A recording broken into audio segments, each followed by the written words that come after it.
A sloth, a donkey, and a curious human. Send a prompt and see what they're doing. One hits record with a question on his mind. Two brothers pick it up, see what they find. Corn takes his time, Herman's got the facts. Back and forth, they never hold back. My weird prompts, come on in, that's where we begin. My weird prompts, glad you're here.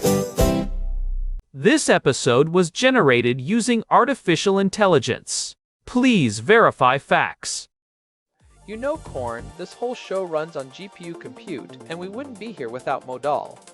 Seriously. And that's what powers all our text-to-speech. Everything you're hearing right now.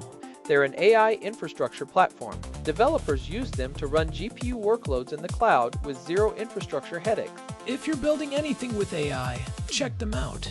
Modal.com. You know, Herman, I was looking at the flight tracking data for the Ben Gurion arrivals this morning, and it struck me how much our digital reality is just constantly slamming into the official narrative. We are living in this strange duality where the government says one thing in a polished video, and your phone says something entirely different with a push notification.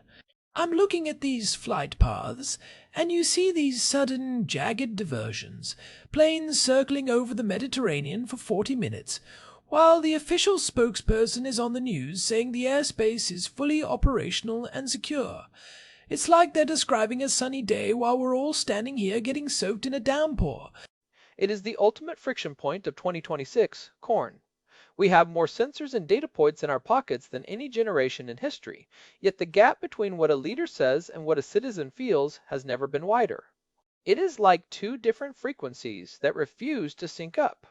Think about the sheer volume of telemetry available to the average person now. Between ADS-B exchange for flights, live satellite imagery that updates every few hours, and crowdsourced incident maps, the official version of events is no longer the only version. It's not even the primary version for most people under 50. We are witnessing the death of the state's monopoly on the facts. But wait, Herman. Isn't there a risk there too? I mean, if everyone is their own intelligence analyst looking at ADS-B exchange, don't we run into the WebMD effect where everyone thinks they're an expert, but they're actually misinterpreting the data? I see a plane circling, and I think emergency. But a pilot might just see a standard holding pattern due to wind. That is exactly the danger, but it's a danger created by the vacuum of trust. When the official source stops providing the why, people invent their own why using the what they can see on their screens. If the government said, "We have a 10-minute delay due to a drone sighting," the amateur analyst stops speculating. When the government says everything is perfect, while the screen shows a plane pulling a U-turn over Cyprus, the amateur analyst assumes the worst. The hermetic shield doesn't just block information, it breeds monsters of imagination. Well, that is exactly what Daniel is poking at today. Today's prompt from Daniel is about the breakdown of government to citizen communication, particularly looking at how leadership, specifically in Israel right now, uses these hermetic shields of pre-recorded statements to avoid the messy reality of the public. He's comparing it to the historical gold standard of FDR's fireside chats and asking why, with all this tech, we've actually moved backward in terms of substantive engagement. It's a paradox, right? We have the bandwidth to live stream a cabinet meeting to every citizen's eyeballs, but instead we get a 3-minute edited clip of the Prime Minister looking resolute in front of a flag. It is a massive topic, and honestly, a bit of a heavy one given the current state of things. Oh, and before we dive into the deep end of the pool, I should mention that today's episode is powered by Google Gemini 3 Flash. It is helping us parse through the research on this one. I am Herman Poppleberry, by the way, for those who like the full name treatment.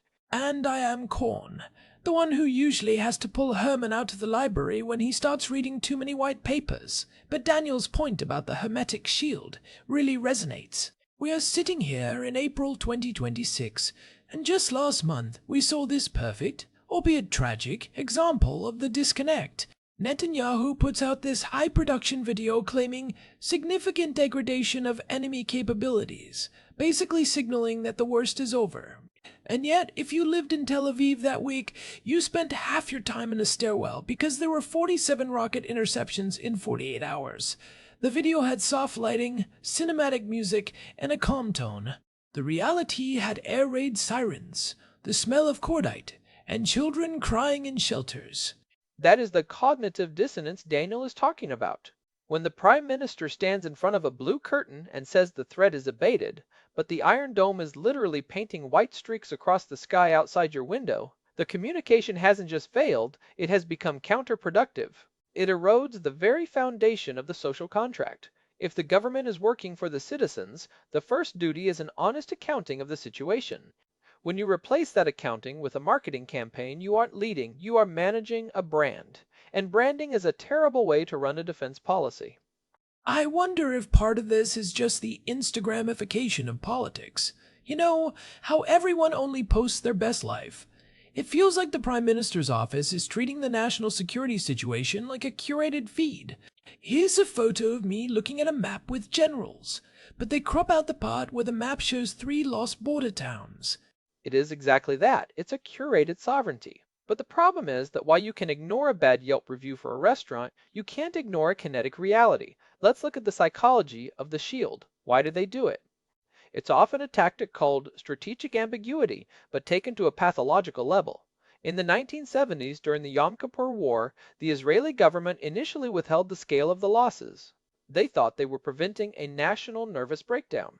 But when the truth eventually came out, it didn't just cause a breakdown, it caused a total collapse of faith in the labor Zionist establishment that had run the country since its inception.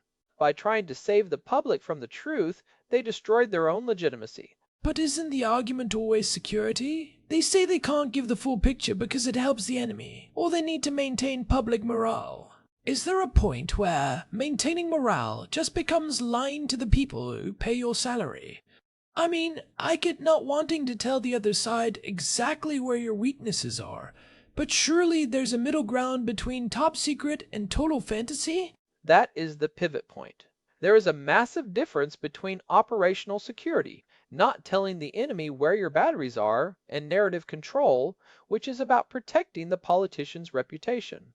What we are seeing now is the professionalization of the one-way channel. It is not just about the content, it is about the architecture of the delivery. Let's look at the security excuse more closely. In the 1940s, during World War II, the British government was incredibly frank about the losses during the Blitz. They didn't give away ship locations, but they were honest about the destruction. They knew that if people saw a bombed-out block and the radio said minimal damage, the government would lose its credibility instantly. Today, leaders seem to think they can use digital tools to override the physical reality their citizens are witnessing. How does that work in practice, though? If I'm a press secretary in 2026, am I literally sitting there with a dashboard of truth versus narrative and trying to find the maximum allowable lie? It's more subtle than a lie. It's omission by design. They use tools like sentiment analysis to see what the public is most afraid of, and then they craft a message that addresses the fear without addressing the cause. If people are worried about the economy, they don't talk about inflation numbers. They release a video of the leader visiting a high-tech factory. It's a visual non sequitur. They are answering a math problem with a poem. Let's talk about that architecture. Daniel mentions the fireside chats. Now, I'm a sloth. I like things slow, but even I know that radio was a one-way medium. Roosevelt wasn't taking callers from a rotary phone in 1933. So why does that feel more transparent than a modern leader who has a Twitter account and a YouTube channel? What was it about that crackly radio broadcast that felt like a conversation, whereas a 4K YouTube video feels like a wall? It is a fascinating paradox. Roosevelt gave only 30 of those chats over 11 years. Think about that, only 30. Today, a world leader might post 30 times a week. But FDR's chats were effective because they weren't trumpeting. He used simple, non-legalistic language. When the banking crisis hit in 1933, he didn't just say everything is fine. He explained how a bank actually works. He literally walked people through the mechanics of a bank run. He told people, your money is safer in the bank than under your mattress, and he explained why. He made the citizen a partner in the solution. He asked for their help. He didn't just broadcast a decree, he provided a curriculum. See, that's the bit that's missing. Modern wartime communication feels like a corporate earnings call where the CEO is trying to hide a bad quarter. It's all total victory and unprecedented achievements. There's no, we're in this together and it's going to be hard. It's I am the hero and you are the audience. And let's be honest, the audience is getting restless. When you treat people like they can't handle the truth, they eventually decide they can't handle you. Think about the setting of those chats, too. Roosevelt insisted on the term fireside, even though he was often in a basement or a study. He wanted the mental image of a family gathering. Contrast that with the modern podium and flags setup. The podium is a barrier. The flags are a symbol of authority. The whole visual language screams, I am the state and you are the subject. Roosevelt wanted to be the guest in your living room. Netanyahu wants to be the commander on your screen. One invites trust, the other demands obedience.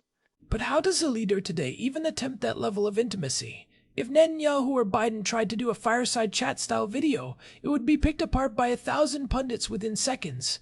The hermetic shield is partially a defensive reaction to the hyperpolarized media environment. If a leader admits a mistake or acknowledges a hardship, it's clipped into a 10-second soundbite and used as a political bludgeon. That's a fair point, but it's also a bit of a self-fulfilling prophecy, isn't it? Because they only release these highly sanitized, shielded messages, the media has nothing to do but hunt for the cracks. If you gave a 3-hour unscripted briefing on the actual state of the economy or the war, you'd provide so much context that a 10-second clip would look ridiculous. By providing so little, they make the little they do provide a target. It's like the difference between a high-resolution photo and a pixelated one. In a pixelated photo, every single block stands out. If you give the full picture, the individual pixels disappear into the image. But these leaders are so afraid of one bad pixel that they'd rather give us a blurry, low-res version of reality. It really is. And in Israel, Netanyahu has taken this to a logical extreme. He will do interviews with Fox News or international English language outlets all day long because he can frame the narrative for a global audience that isn't living through the daily rocket sirens. But he rarely sits down for a long-form adversarial interview with domestic Israeli journalists who are going to ask about the specific failures of October 7th or the current economic collapse. He is using the international media as a shield against his own constituents. It's a form of narrative arbitrage. He sells one version of reality to the people who vote for him and another to the people who fund his defense budget. It's like he's playing an away game because the home crowd knows too much. But what does that do to the average person? If I'm sitting in Jerusalem and I see my leader talking to an American news anchor about how great things are, while I'm worried about whether my kid's school has a functioning bomb shelter, that doesn't make me feel informed. It makes me feel ignored. It creates this feeling that the government is operating in a different dimension. It creates a trust deficit that is almost impossible to bridge. When the official channel becomes a source of propaganda rather than information, people don't stop looking for information. They just look for it in worse places. This is why Telegram channels and unverified social media accounts explode during a crisis. If the government won't tell you the truth about the rockets, you'll go to some guy on X who claims to have a cousin in the military. You end up with a population that is hyper-informed but wildly misinformed at the same time. They have all the data points but no reliable framework to put them in. I've noticed that on my own feed. During the last flare-up, the official IDF Twitter was posting videos of precision strikes, but the local WhatsApp groups were full of videos of shrapnel hitting cars in neighborhoods the government said were safe. Which one do you think people shared more? The polished video of a building blowing up 300 miles away, or the shaky cell phone footage of the street they walked their dog on? People will always prioritize the proximate truth over the official truth, and when those two are in conflict, the official truth loses every single time. This is where the hermetic shield actually becomes a liability for national security. If you need people to evacuate a building, they have to believe you when you say it's in danger.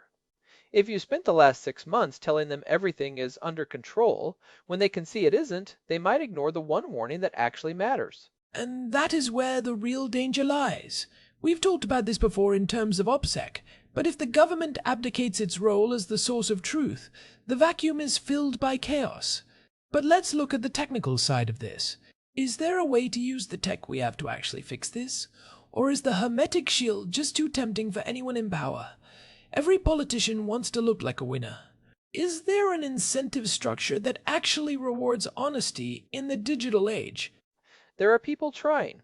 Look at Taiwan and their V-Taiwan platform.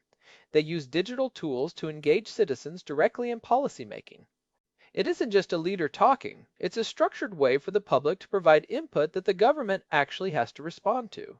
They use an AI-powered system called poll.ease to help find consensus among thousands of conflicting opinions. Instead of a one-way broadcast, it's a massive, multi-directional deliberative process, or Estonia's digital citizen portal. They've processed over 2 million policy-related interactions since 2023. These are countries that treat the citizen as a user of a service, not just a subject to be managed. But wait, how does Polldot actually work? You mentioned it finds consensus. Does it just average everyone out into a boring middle ground? No, it's actually quite brilliant. It maps out different clusters of opinion. So you might have cluster A who wants full lockdowns and cluster B who wants everything open. Poll.is identifies the specific statements that both groups agree on, like, we need better ventilation in schools. It forces the conversation toward the shared reality rather than the polarized extremes. It's the digital equivalent of getting everyone into a room and saying, okay, we disagree on the big stuff, but what are the 3 things we can all sign off on right now? But those are small, tech-forward nations. Can you scale that to a country in the middle of a multi-front war? Or a massive democracy like the United States? Can you imagine a VUSA where 300 million people are trying to find consensus on healthcare? It would be a digital civil war within 10 minutes. It is harder, certainly, but the principle remains. The fireside chat worked because it felt intimate and honest. Use the tech to recreate that intimacy, not to build a bigger wall. Imagine if, instead of a pre-recorded 10-minute video of achievements, a leader did a live, unscripted session where they took the top 10 questions from a verified citizen portal. No pre-selected journalist, just direct engagement with the concerns of the people. They could use zero-knowledge proofs to verify that the questioners are actually citizens without compromising their privacy. The technology exists to make this happen tomorrow. I can hear the spin doctors screaming from here, Herman. The risks, the gaffes, the security implications. They love the shield because it's safe. But a safe leader is often an ineffective one when it comes to public trust. If you aren't willing to risk a gaffe, you aren't willing to be human. And if you aren't human, how can you expect people to follow you into a difficult future? There is a fun fact about the fireside chats. Roosevelt actually had a slight speech impediment, a whistling S, because of his dentures. In the early days, he was terrified of it. But his advisors realized that the whistle actually made him sound more like a real person sitting by a real fire. It added to the authenticity. Today, a sound engineer would use AI to scrub that whistle out in 3 seconds, and in doing so, they would scrub out the very thing that made people trust him. We are perfecting our leaders into oblivion. That's a great point. We're airbrushing the soul out of leadership. And the letter surrogate you mentioned from Daniel's prompt. The idea that a president reads 10 letters a day, it feels so quaint, doesn't it? It's a performance of empathy. Look, I care about the common man, but it doesn't change the policy, and it doesn't address the systemic communication failure. It's a band-aid on a bullet wound. It's a vestige of a time when the president was a distant figure you wrote to. Now, the president is in your pocket, on your screen, 24/7. Reading 10 letters is a drop in an ocean of digital noise. It's the illusion of access. It's like when a big corporation has a suggestions box that they clearly never empty. It's designed to make you feel like you participated so you'll stop complaining. But in 2026, we can see the box is empty. We can see the letters aren't being read because the policies never reflect the lived experience of the people writing them. It's the difference between a message and marketing. Marketing is about the brand. A message is about the reality. We are being marketed to by our own governments. They use the same focus groups and AZB testing that detergent companies use. Does the word degradation pull better than destruction? Should the flag be on the left or the right? It's all about the optics, but the optics are failing because the reality is too loud to be ignored. And that brings us to the second order effects. When you treat your citizens like a target demographic rather than a partner, you lose the ability to mobilize them. FDR could ask Americans to keep their money in the banks because they believed he was being straight with them about how bad the situation was.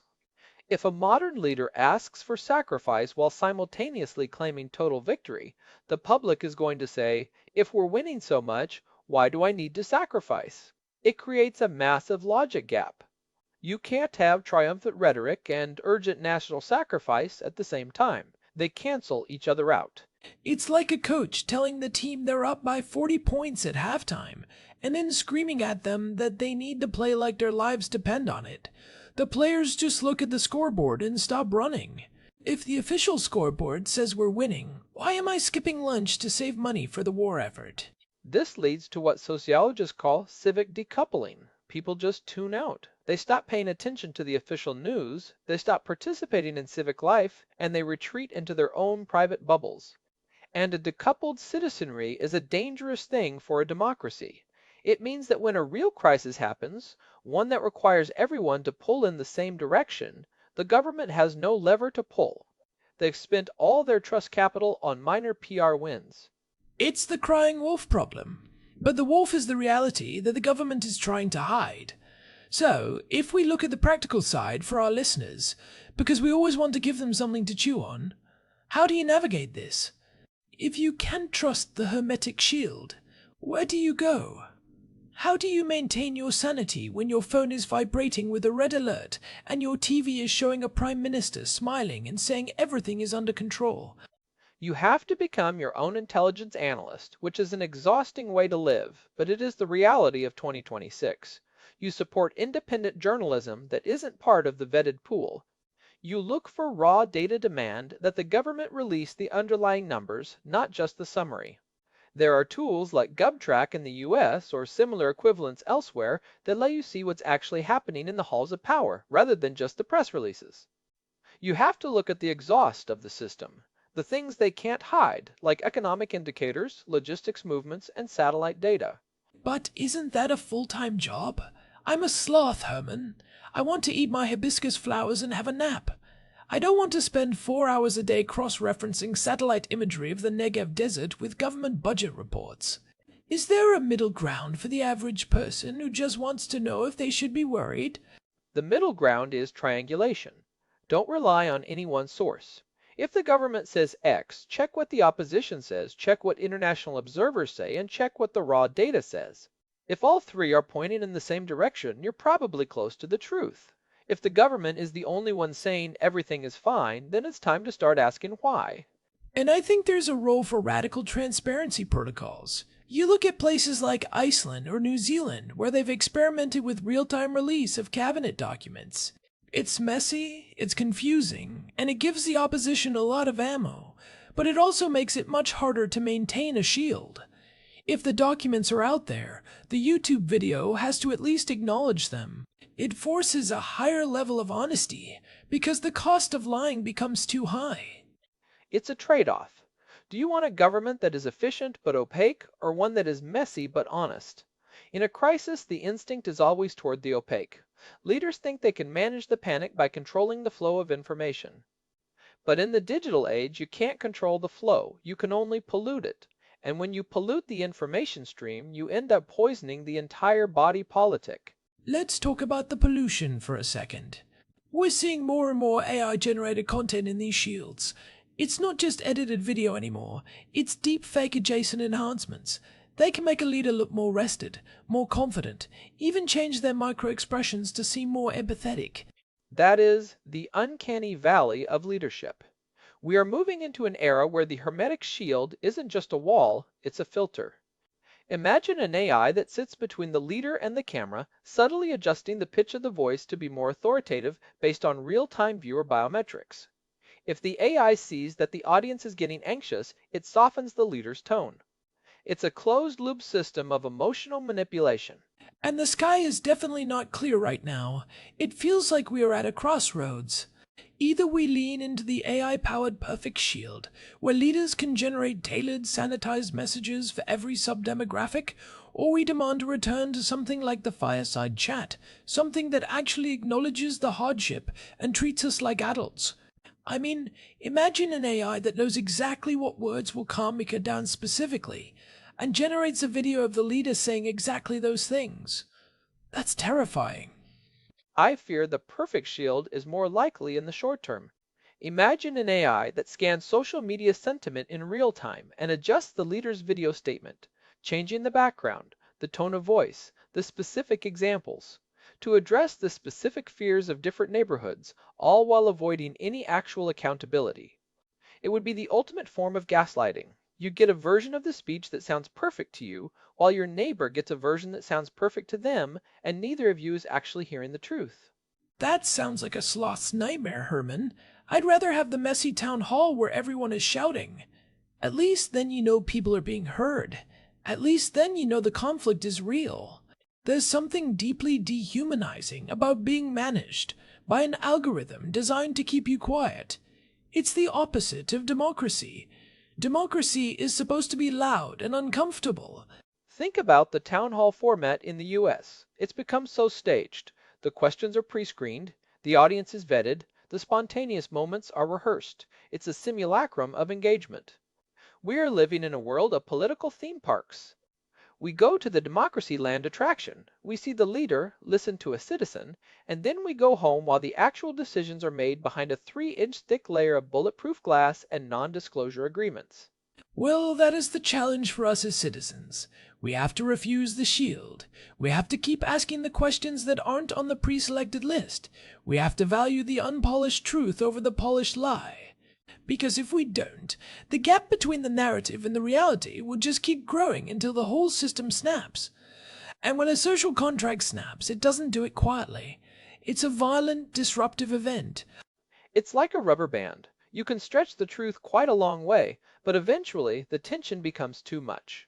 The hermetic shield is just a way of pulling that rubber band tighter and tighter. Every time a leader goes on TV and ignores a major crisis or paints a rosy picture of a disaster, they're adding more tension to that band. I wonder, Herman, if we're already seeing the snap in places like the fringe telegram groups. Is the rise of conspiracy theories just the sound of the rubber band breaking? If you can't trust the man in the suit on the TV, you'll trust the anonymous guy in the dark who at least sounds like he's telling you something the suit won't. That is exactly what it is. Conspiracy theories are often just failed sense-making. People are trying to make sense of a world where the official story doesn't match their eyes. If the government says the economy is booming, but you can't afford eggs, you start looking for a reason why. And if the government won't give you a real reason, like supply chain disruptions and corporate greed, you'll find a fake one involving secret societies and moon bases. The shield doesn't stop people from looking for the truth, it just makes them more likely to find a lie that feels like the truth. And let's not forget the psychological toll on the people behind the shield. When you surround yourself with yes men and only speak through pre-recorded videos, you lose touch with the very people you're supposed to be leading. You start to believe your own press releases. You become a prisoner of your own narrative. That's how you get leaders who are genuinely shocked when they lose an election, or when a protest turns into a revolution. They weren't looking at the data, they were looking at their own marketing materials. It's a feedback loop of delusion. The leader sends out a false narrative. The staff reports that the narrative is being well received based on curated social media metrics, and the leader decides to lean even further into the falsehood. Meanwhile, the guy on the street is just trying to figure out if it's safe to go to the grocery store. It's the Tsar's problem. The Tsar only sees the villages that have been painted and cleaned up for his visit, the Potemkin villages. Today, the Potemkin village is a digital one. It's a dashboard of green checkmarks and positive sentiment scores that don't reflect the actual anger boiling over in the real world. To bring it back to Daniel's prompt, the fireside chats weren't just good communication, they were good leadership. They required the leader to be vulnerable, to explain themselves, and to treat the public as intellectual equals. We have the technology to do that on a scale FDR couldn't even dream of. We could have a global fireside chat where every citizen has a seat at the table. But instead, we're using that same technology to build high-definition walls. Imagine if a leader today spent 30 minutes just explaining the why of a difficult policy. No talking points, no total victory. Slogans. Just, here is the problem, here are the 3 bad options we have, and here is why we chose option B, even though it's going to hurt. I think people would be shocked by how much they'd respect that. They would, because it treats them like adults. The hermetic shield treats the public like children who need to be managed and protected from the scary truth. But children eventually grow up, and they usually resent the parents who lied to them for their own good. It's a choice. Every time a leader hits record on a video instead of go live on a press conference, they are making a choice. And every time we accept that video without pushing back, we are making a choice too. We're choosing the comfort of the shield over the difficulty of the truth. And the truth is usually much more resilient than the shield. You can break a shield with a single fact. You can't break the truth, you can only ignore it until it hits you. I think about the Iron Dome analogy. It's a physical shield that works incredibly well, but it's become a psychological shield too. People think, oh, the missiles won't hit me, so I don't need to worry about the war. But the missiles are still being fired. The conflict is still there. The shield just lets you ignore it for a little while longer. But the communication shield is different. It doesn't actually stop the missiles of reality. It just stops you from seeing them coming. That is a profound distinction, Korn. A physical shield protects you. A narrative shield only protects the person telling the story. It leaves the public exposed to the shock of the reality when it finally breaks through. On that cheery note, I think we have some homework to do. We need to start looking for the cracks in the shields. We need to be the ones pointing out that the sunshine the spokesperson is talking about is actually a thunderstorm. Thanks for the deep dive, Herman, and thanks to Daniel for always pushing us to look past the headlines. This one really got me thinking about how I consume my own news. It is a vital conversation. We are in a transitional era, and the rules of engagement between the state and the citizen are being rewritten in real time. We have to be active participants in that rewriting. We can't just be passive consumers of the shielded content. We have to be the unshielded observers. And thanks to our producer Hilbert Flumingtop for keeping the gears turning behind the scenes and making sure we don't wander too far off track.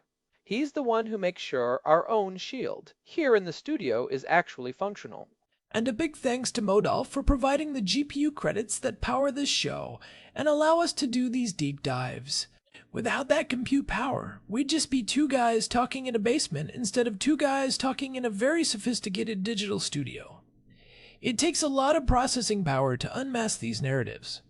If you found this discussion valuable, please take a moment to leave us a review on your podcast app. It really does help other people find the show, and it helps us know which topics are resonating with you. We read every single one, and they aren't filtered through a hermetic shield, I promise. If you think we're full of it, tell us. If you think we're on to something, tell us that too. This has been My Weird Prompts. We will be back next time with another dive into whatever Daniel throws our way. Maybe something a little lighter next time, Daniel. A guy can dream. Maybe something about the history of sloth-themed snacks. I wouldn't count on it, Korn. Daniel seems to have a knack for the heavy hitters, but whatever it is, we'll be here to pick it apart. See you then. See you then. This episode was produced using Google Gemini 3 Flash. Text-to-speech by Chatterbox. Thanks for listening to our show, My Weird Prompts, where our thoughts go from slow takes to facts on cue. We change and follow through. My Weird Prompts, that's the close from slow.